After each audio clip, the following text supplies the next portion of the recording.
રાજકોટની અનેક award winner Gundawadi સ્થિત પદ્મકુંવરબા હોસ્પિટલ તમામ સુવિધાઓ આપવાના મસમોટા દાવાઓ કરે છે.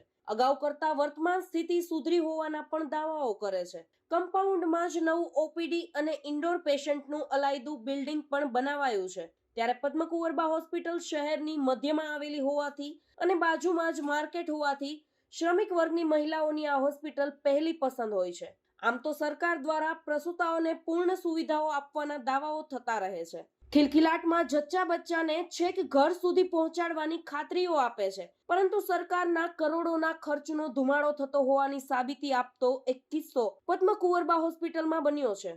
પદ્મકુંવરબા હોસ્પિટલમાં એક મહિલાને ડિલિવરી અર્થે લઈ જવામાં આવી હતી, પરંતુ હોસ્પિટલમાં પહેલા તો કેસ કઢાવવાનું કહ્યું અને ત્યારબાદ બેડ ખાલી ન હોવાથી આખી રાત બહાર રહી અંતે રસ્તા પર જ ડિલિવરી કરવી પડી. મહિલા એક તરફ લેબર પેઇનથી પીડાઈ રહી હતી અને બીજી તરફ હોસ્પિટલ પાસે પૂરતી વ્યવસ્થા નહોતી, તો મહિલાને હોસ્પિટલ બહાર રસ્તા પર જ સુવડાવી ત્યાં જ તેની ડિલિવરી કરવામાં આવી.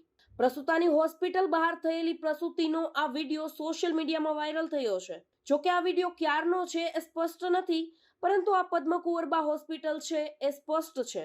હોસ્પિટલ આટલી મોટી હોવા છતાં પ્રસૂતાને રસ્તા પર જ ડિલિવરી કરવી પડે તો હોસ્પિટલ તંત્ર માટે કેવી શરમજનક બાબત કહેવાય. તો આ મુદ્દે મહિલાના પતિ દ્વારા પણ આક્ષેપ કરવામાં આવ્યો છે કે છેલ્લા 2 દિવસથી તેઓ હોસ્પિટલમાં છે અને બેડ ન મળતા મહિલાને બહાર બાંકડે પણ સૂવું પડ્યું અને અંતે રસ્તા પર જ ડિલિવરી પણ કરવી પડી. ડિલિવરી થયાના જાણ થતાં જ નર્સિંગ સ્ટાફ પણ બહાર દોડી આવ્યો.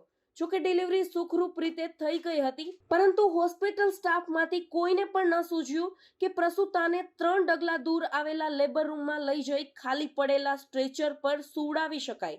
તો પ્રસૂતિ બાદ પણ મહિલાને વ્હીલચેર પર બેસાડવામાં આવી હતી. તો રાજકોટમાં ફરી એક વખત આરોગ્ય તંત્ર નબળું પુરવાર થયું છે. ત્યારે એમ કહી શકાય કે સરકારી કર્મચારીઓ જ સરકારના સારા પ્રયાસોને ખોખલા સાબિત કરી રહ્યા છે.